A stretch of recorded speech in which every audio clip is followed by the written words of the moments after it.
Good morning, guys. Welcome back to the channel. Today's goal is, of course, to get this Evo 10 up and running smoothly. Yesterday we got it started, we got it all together, we got it started, and it's running super rough. There are a few other things to address as well. I noticed an oil leak on the floor, so we got to figure out what is leaking. I want to just throw a bunch of other stuff on the car as well, so throw the brake rotors back on, get some wheels on the car, get it off the jack stands. We got to check the coolant level, the gear oil, transfer, and engine. Pretty much all the fluids on the car, make sure they're good to go. I did see a comment in a video a couple days ago saying to put a Vossen logo on the spark plug cover, and I did, and it looks sick. The video from yesterday of getting the car running goes live here in about an hour or so. So I'm gonna wait till that video goes live, and I'm sure there's gonna be a ton of good comments on there addressing the rough running issue. As I was editing that video, I kind of got to thinking maybe I do have a clogged injector, or maybe all four injectors are partially clogged, because the fuel rail, which is this guy right here, this is off the abandoned Evo, and that sat for a while. That got a bunch of bad fuel in the other lines of the car, so I had to blow all that out. And of course, the injectors are on the fuel rail, so I kind of have a feeling maybe some of the injectors are dirty, which would make sense, right? Before we jump into that, let's give the shop a little bit of a cleaning, throw some headlights on, rotors, wheels, check all the fluids, get the car on the ground so we can work on it a little bit better. I really need a lift.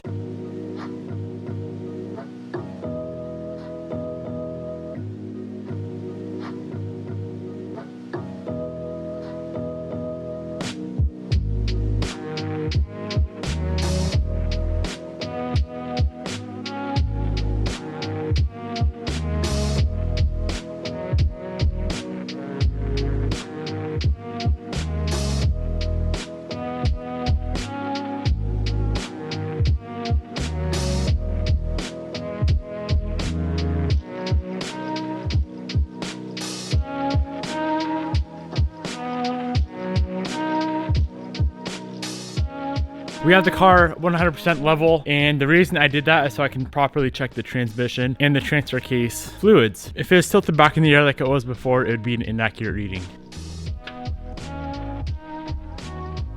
All of the fluids are topped off. I think I'm gonna go ahead, pull off the fuel rail again so we can get the injectors out, and I'm gonna try to do like an at-home cleaning of the injectors. It is currently Saturday, and the injector place here local, it's actually about an hour away. They're closed on Monday, so if I can get them cleaned at home, I'd rather go that route. If I try to clean them at home and we're still having that issue and I kind of pinpoint it down to first really being the injectors, I'll run them out to the shop on Monday and have them completely gone through and clean. I have a feeling it is the injectors though. It makes sense, right? If the fuel rail was clogged, obviously it would get right into the injectors. The injector holes are really small where the fuel goes through. Let's hope that's the issue, because it should be pretty easy to get these things cleaned at home.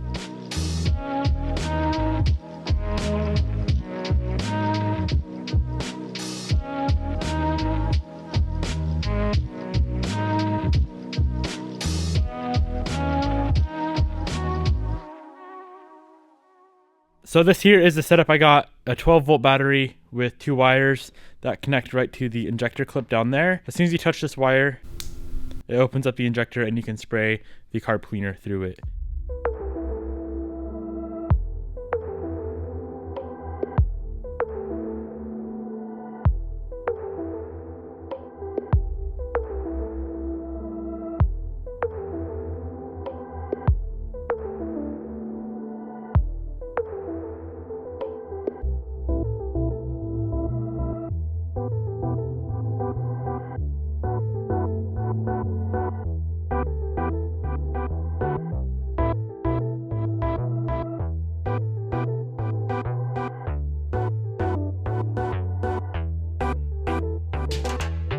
All right, we got it all wrapped up. Let's fire it up and see if it runs any different.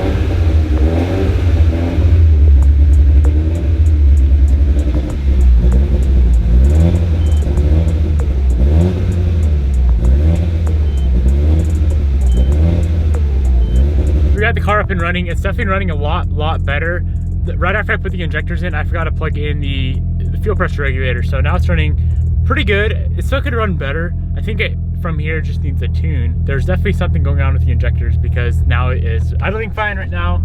As you can see, idling fine. We're just working on the first 20-minute break-in period. So the first 20 minutes after you get it running, you want to just go from 2,000 to 3,000 RPM. Obviously after you make sure all your fluids and whatnot are good. So that's what we're doing right now, just 2,000 to 3,000 RPM. We do have a check engine light on for the front O2 sensor, but it's running good. It's up and running. Oil pressure looks good, AFRs look fine. My boost looks fine.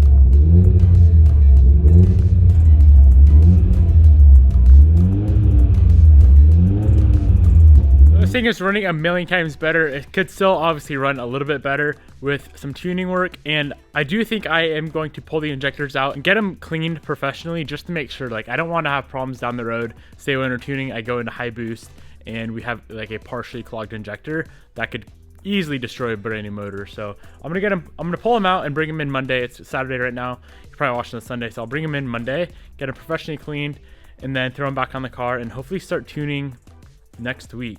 I do need to pick up more oil, more break-in oil, and we do have an oil leak right there as well. And I thought it was coming from the bottom of the motor, but thankfully it's on the top, and you can kind of see it spraying oil around up here.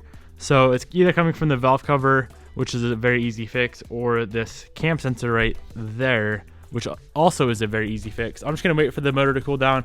It's kind of hot from that 20-minute break-in. I may go ahead and pull the fuel pump out one more time just to make sure it's 100% clean and blow out the fuel lines again and get that fuel rail cleaned up as well. I already cleaned all that, but might as well do it again while the injectors are out just to make sure that we don't have any crap left in the lines whatsoever. I am very excited though. I'm very happy that this thing is running quite well. We do got to figure out that front O2 sensor. That was a problem before this motor build as well, and I already replaced it. I just got to replace it again, I guess. So yeah, I think I'm gonna get this thing on the ground and pull it outside after I get the oil leak fixed, just to take some photos of it.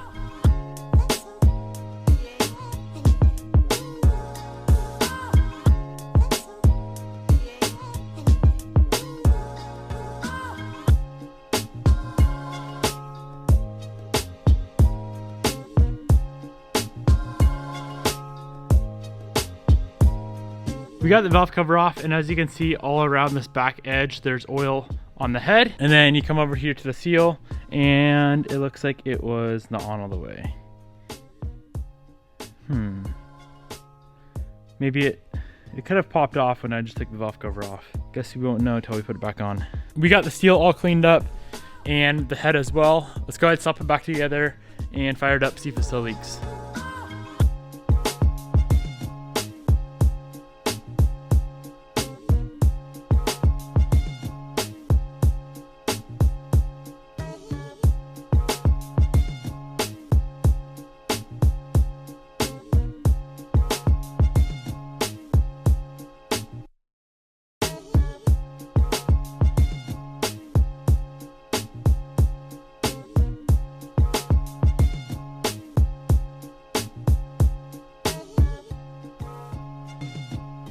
All right, let's fire her up and make sure we don't have any more leaks. It's still kind of wet back there, so it might be kind of hard to tell, but as long as it doesn't start dripping on the floor, we should be good to go.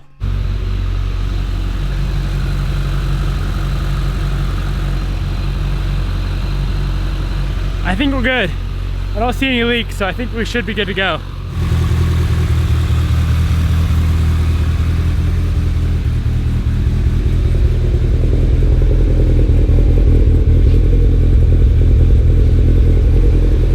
I do have some ETS exhaust for this car because it's kind of quiet right now, honestly. One of these days I need to throw on the ETS exhaust, and it should make it a little bit louder, but nothing like absolutely crazy. It's absolutely wild how much this thing like pops and backfires right now. If you rev it up to like 4,500 RPM, I know I probably shouldn't be doing this, but 4,500 RPM and let off, it'll pop a bunch. It sounds crazy.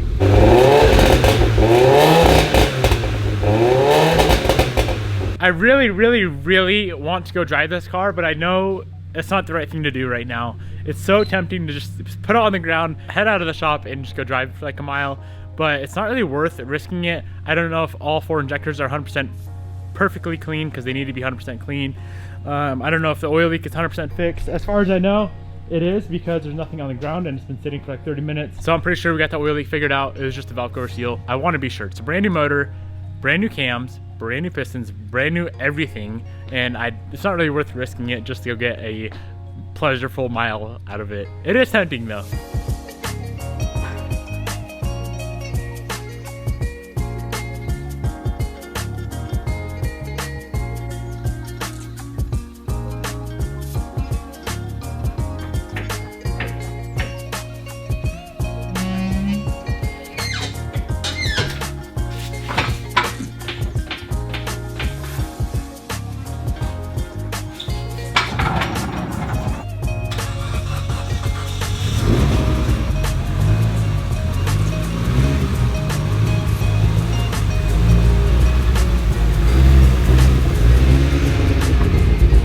Alright guys, we got this car pulled out of the shop. I'm just gonna leave it chilling here until Monday when we can get those injectors fully cleaned and then move on to tuning. I don't really want to drive it at all right now, more than just out of the shop to here with those injectors possibly being dirty.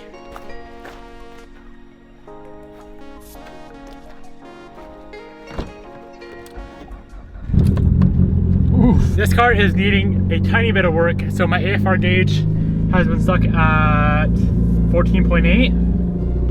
So we got to get that fixed. We are pretty much 100% done tuning this thing. We just got to do like one last data log, send it in, but I can't data log this car with an AFR gauge that doesn't work. So let's pull it in the shop, figure out what is going on.